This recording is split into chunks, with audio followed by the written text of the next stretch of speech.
الشهيد باسل عبدي مرز حسين. ولد الشهيد باسل عبدي مرز حسين عام 1959 في بغداد.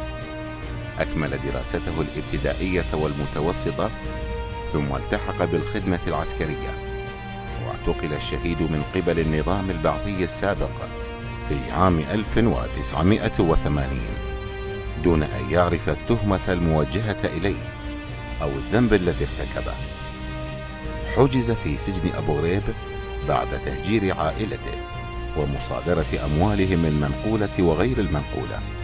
تعرض الشهيد لأقصى أنواع التعذيب حتى عام 1983.